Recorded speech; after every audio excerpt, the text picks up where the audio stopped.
Hey guys, it's Kamrin and welcome back to my channel. It is around my 5-year anniversary since I started waist training. This is my 5-year recap of everything that I've learned. This is gonna be my 100% honest opinion about waist training. I'm not gonna hold anything back, and I do love them, but this is my 100% honest opinion about waist training and my journey. Let's not waste any time.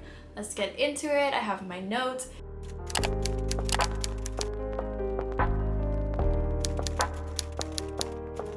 Going over the basics, basically. These are like the most simple questions that I get asked all the time. Do I feel like waist training works? Yes, I do. I just don't believe that it works in the way that people think that they want it to work.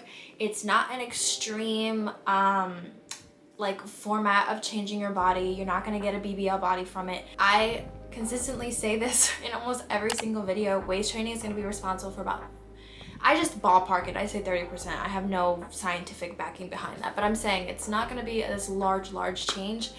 Waist training works by moving in the muscles around your ribs, so it basically shrinks in your rib cage a little bit. It uses those bottom 2 ribs, which are basically those useless ribs, they call them, which is what they remove when you get your ribs removed.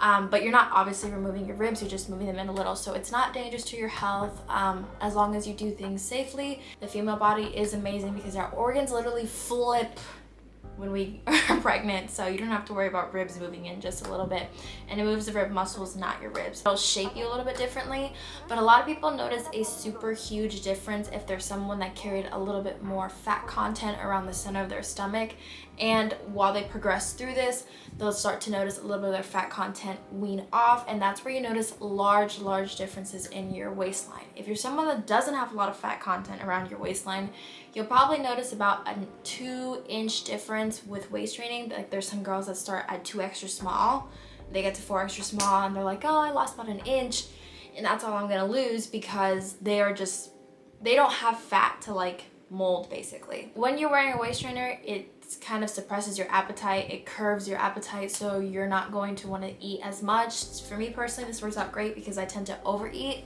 so it works well with that. That's why people notice that they lose weight while waist training, and they're like, oh, I don't know what you're talking about because I lost so much weight when I was waist training.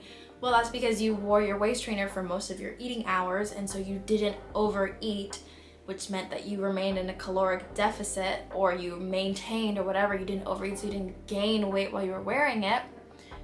So you lost fat off of your waistline, which in turn lost inches. However, that weight that you lost while waist training is weight that if you had just, like the measurement of your waistline, you would have already got that measurement of your waistline if you had not waist trained and just been in a caloric deficit and stuff. So it speeds you through with that, but it's not a BBL. It's just not a BBL. So if you have a lot of fat on your stomach and you wear a waist trainer and you lost like 6 inches off your waistline, it's because you had a lot of fat content already. However, I will tell you, with prolonged wear, you can train your body along with how your body stores fat in your midsection to shape the way that you want it. It's one of those things you have to be patient with and give it time. People always ask me, how long do I wear them? I still stand by my 5 to 8 hour rule. I used to say 5 to 7. I think you can push it to 8. 8 is not a big deal, but I would not be pushing it 9, 10 hours. That's just way too much. I still stand by not sleeping in it. Your body needs that time to repair. And I still stand by not working out. And I see so many people working out in their waist trainers. It's still the dumbest thing I've ever seen in my life. Please don't put a waist trainer on to work out, because waist trainers are meant to be constrictive. You cannot breathe. You're messing up the way that your abs stabilize your body. It's just useless. And as well, waist training is not for everyone. You're gonna hear some people that are gonna say waist training ruined their body. They can't have kids anymore. I've heard a few of those. That seems, I'm not going to knock anyone's story off. I have done some research behind it. Doctors say that that's not possible because there's just not enough strength with waist trainers. Again, if you watch my waist training myths video, you see that there's a large misconception in media because people replace corset training with the word waist trainers, and which waist trainers and corsets are 2 very different things. However, I would just like to put a disclaimer out there as well. I am not saying that corsets are dangerous. Corsets are not dangerous. Waist training is not dangerous. They are things that can be made dangerous. People go to extremes. Working out can be dangerous if you know, eating can be dangerous when done to extremes. So, but if you do things properly, they're not dangerous. However, it's not for everyone. People love it. I love it. Someone else will tell you they hate it. It was the worst thing ever and it ruined their life. You have to just know what works for you and what doesn't, if it's something that you're not going to be able to handle or if it's something that you are going to be able to handle. So it's just about learning to listen to your body and what works for you. In the beginning, you do have to push through a little bit period of time where it is not fun. Some people think that it is an absolute ridiculous thing. Like, why are you doing that? It's not that deep, you know, love yourself or whatever. But to each their own. I always say that. I don't think it comes down to that kind of thing where it's like, oh, you don't love yourself, so you must be doing that, because if you go to work out at the gym, you don't love yourself either. Like, and like I said before, it can be very, very dangerous when it's not done correctly. If you want to look into all of those things, I have a whole video about it where I talk about all the myths and dangers to waist training, where I debunk it. I give you literal statistics and all that stuff. All the sciencey stuff is in that video. I'm not going over that right now because I did that already. I did a little mini study myself. There was a lot of speculation with a lot of my videos because people were saying, oh, you started when you were 15, you started before puberty, that's just how your body was gonna look. Like, even if you didn't do waist training, you just would have looked like that.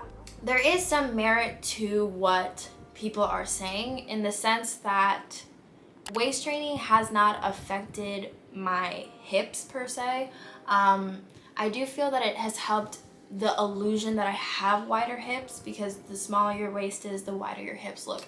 However, they didn't give me hips that I didn't have when I was 15. That's not the case. Puberty gave me that. That's just being flat out honest with you. I stopped waist training for about 6 months consistently, and we'll touch base on that a little bit, but consistency is a complete necessity with waist training. It will not work if you're not consistent. But I was like, you know what? I'm gonna stop waist training for several months, and I'm gonna see if this stuff actually works. Like, because I've been waist training for 5 years, like, who knows, you know, just to see. If you guys follow me on Instagram or anything, you know that I was a 3 extra small, almost down to a 4 extra small, which is like minuscule. I would put it on every now and then, you know, like, oh, I'm just gonna put it on because I feel kind of bloated today, but I wasn't consistent with it. Back up to a 2 extra small. I cannot fit into that 3 extra small no matter what. My waist has gone up about 1.5 inches, and I had to go back to a 2 extra small, and I'm just now getting back down to 3 extra small. So I noticed myself get larger and I watched myself get smaller. So it does work, and it's not a permanent thing. If you don't stay consistent with it and you slack off on it, your waistline is gonna expand. I pronounce that too, but I'm always working on how I say things and I might not have it right. Girl, nobody was talking to you.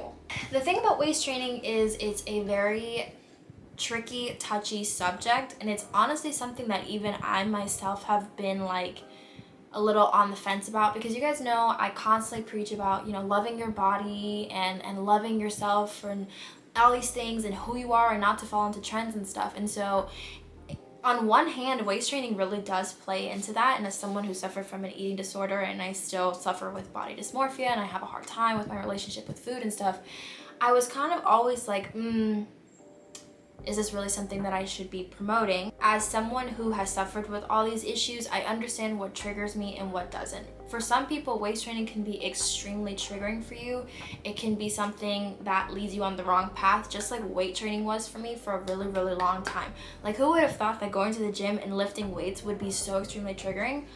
But it can be. So in a sense, waist training could be very triggering for someone. It was never triggering for me. I don't want people to start waist training because they want to look like Kim Kardashian and they want to have a 20-inch waist and 46-inch hips. Like, that's not what I want to do. So my biggest thing is that this is something that can be triggering, and it is something you have to be extremely careful with doing, and you have to be very conscientious of your mindset and your emotions and how you're feeling and why you're doing what you're doing. And so for me, I always said to myself, like, no matter what, moving forward, I want to be as open and honest about waist training as possible, even though there's something that I sell. Because let me tell you, my company is my bread and butter. It's what leaves the lights on. It's where I have this camera. It pays my phone bills. It pays everything. But I feel like honesty is the best policy with selling things to people, and I don't want to sell you guys a lie. I feel like I've always been very upfront and honest about waist training, and that was one of the biggest things that I realized after so many years of using it that it was like, this is not originally what I thought it was gonna be. They are great. They work quite well. They don't give BBL bodies. I don't know how many times I can say this over and over again. They do not give BBL bodies. There's a reason why I don't sell larger than an extra large. I get a lot of flack for this, but it's literally me just trying to make sure that I look out for y'all, because like I said, waist trainers work by moving your rib muscles in. If you have too much fat content around your stomach area, it will not work. If you have too much fat around those rib muscles, it can't move it in. So it's basically useless. You're buying a waist trainer for no reason. It's not gonna do anything for you. So why am I gonna sell you something that's not gonna work for you? I get a lot of questions about this too, about people that are like, oh, I want to gain weight at the same time while waist training. If you guys have been around for a while, you know that I used to weight train a ton. I was trying to gain a bunch of weight. I was at like 100 and something. I think I was like 110, and I got up to almost 145, almost 150 pounds weight training. The great thing about weight training is I will say that it did help me keep the weight off my midsection. Like I've mentioned before, waist training will do a little bit with helping how your body stores fat. It's not gonna completely reverse your genes. Like personally, I'm someone that I store fat on my stomach. There are some women that they store fat everywhere else except their stomach. That's just not me. I noticed that when I do waist train that I don't tend to put on so much weight around my midsection as long as I'm consistent with it. So if you're someone that's trying to gain weight and you want to shape your body a little bit better, it does help with that, but like I said, it's not a miracle worker. You have to have a good diet, you have to be working out well, you need to be conscientious and look at your body and see what's working for you and what isn't. My last kind of thing that I learned, which is kind of just like a tip as well, is that you have to remember when people are showing before and afters of waist training, and even before and afters that I show you guys, they're posed. So I don't walk around sucked up, abs tense, rib cage pulled together. Like that's not how I look. It will assist you in looking better, but you're not gonna look like Instagram photos. Nobody looks like Instagram photos. That's the great thing, is that we're not just these still images. Your body fluctuates. You're gonna bloat. You're not gonna have the teeniest tiniest waist some days, and that's okay. You know, you will not look like you posed, and you will not look like me posed, and I won't look like me posed.